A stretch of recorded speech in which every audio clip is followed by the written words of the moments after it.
I'm Rita Vijay for your English class here. I'm taking your first chapter from your main book Rainbow. The chapter name is Water. In this, the writer has discussed about the importance of water. पानी का महत्व क्या है जाति जीवन के लिए, कहाँ, अपने अर्थ प्लैनेट पर, इसका क्या महत्व है, ये डॉक्टर सीवी रमन ने हमें इस चैप्टर में एक्सप्लेन किया है. The magical gift bestowed upon mankind by God, ये एक जादुई शक्ति की तरह से हमारे जीवन में काम करता है. जल का उपयोग एक ईश्वरीय देन है ये मानव जाति के लिए. Water is the elixir of life, it's ambrosia. जल जो है अमृत है, जन जीवन के लिए अमृत की तुल्य है. हमने वो अमृत तो कभी देखा नहीं जो देवताओं के पास है, लेकिन जल के बिना प्राणी मात्र का जीवन, प्लांट्स का, एनिमल्स का, किसी का पॉसिबल नहीं है. तो ये एम्ब्रोशिया है, अमृत है. The writer is standing at the point where there is Libyan desert on one side and the most fertile valley of river Nile. Writer कहाँ खड़े हैं इस बार? एक ऐसी अद्भुत जगह पर खड़े हैं जहाँ पर एक तरफ तो रेगिस्तान है, सबसे घना रेगिस्तान लिबियन डेजर्ट, और एक तरफ रिवर नाइल है जो मोस्ट फर्टाइल, सबसे उपजाऊ घाटी रिवर नाइल की अफ्रीका में, वहाँ खड़ा है. तो इतना जादुई करिश्मा है तो नेचर का कि जहाँ वो खड़ा है एक तरफ तो लिबियन डेजर्ट है और एक तरफ रिवर नाइल की अद्भुत घाटी. As we know water shape the course of history.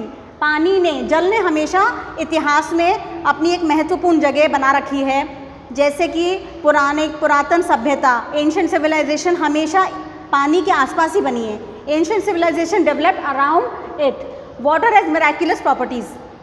जल में बहुत जादुई तत्व हैं. We can not imagine life without water. पानी के बिना हम अपना जीवन सोच ही नहीं सकते हैं.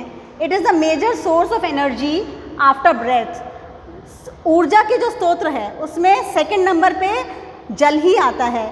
सबसे पहला तो ब्रेथ है, सांस के बिना हम रह नहीं सकते. सबसे पहला स्तोत्र हमारा एनर्जी का श्वास है, और सेकंड कम्स वाटर. वाटर के बिना हम नहीं रह सकते. भोजन के बिना हम 2-3 दिन रह सकते हैं, लेकिन पानी के बिना और सांस के बिना तो बिल्कुल नहीं रह सकते. तो it is a very important part of your living. Then it is a major source of energy after breath. Animals, man, birds, plants all need water to survive. जानवर को, इंसान को, चिड़िया, पशु पक्षी को, वनस्पति को, पौधों को, सबको जल चाहिए जीने के लिए, to survive. Water is use in drinking, bathing, cleaning, washing, irrigation, hydro electricity. जल का उपयोग आप खुद ही अपने जीवन में सोचिए कहाँ कहाँ यूज़ करते हैं. पीने के लिए, स्नान करने के लिए, धोने के लिए, बर्तन मांजने, हर जगह जल के बिना काम नहीं चल सकता है. एक दिन भी जल नहीं आए तो हमारा क्या होता है? It is use electricity. बिजली भी किससे बनती है? जल की उससे बनेगी. So we simply can not imagine life without water. तो हम तो अपना अंदाज़ा भी नहीं लगा सकते कि कैसा जीवन होगा बिना जल के. It plays a leading role in the drama of life.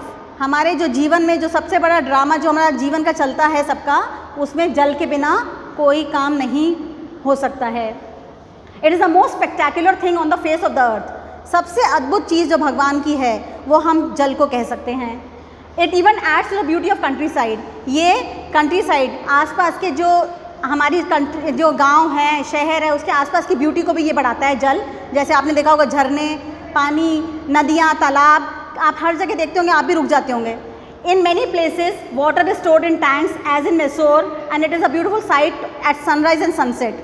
Mysore में आपकी सनराइज और सनसेट के समय ये बहुत एक सुंदर दृश्य हो जाता है. वहाँ पर पानी, बड़े बड़े टैंक्स हैं, बहुत बड़े बड़े टैंक्स होते हैं. वहाँ पर राइस को, पानी में चावल को उगाया जाता है टैंक्स के अंदर. आगे, so water conservation. So what is important, what is the moral of this lesson? That we need to conserve water and utilize the water.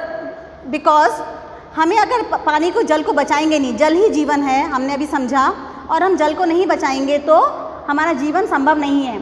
और अगर एक्सेस ऑफ वाटर हो जाए, फ्लड आ जाए, या जब बाढ़ आ जाती है तो भी वो गलत है. तो ये दोनों चीज़ों पे हमें चेक रखने के लिए हमें क्या करना है? अगर बाढ़ आ जाती है तो भी हमारा सॉइल इरोजन, जो मदा प्रदा क्या होती है, वो सारी मिट्टी बह जाती है, उपजाऊ मिट्टी, तो उसको हमें बचाना है. तो हमें क्या, उसके लिए क्या उपाय हैं? ये क्वेश्चन आपका एग्जाम में बहुत इंपॉर्टेंट आता है. What are the measures to check soil erosion? तो उसके आपको 4 ही पॉइंट्स को एलैबोरेट करके लिखना है. First is terracing of land, सीढ़ी नुमा खेती करना. कंस्ट्रक्शन ऑफ बंड्स, बांध बनाना.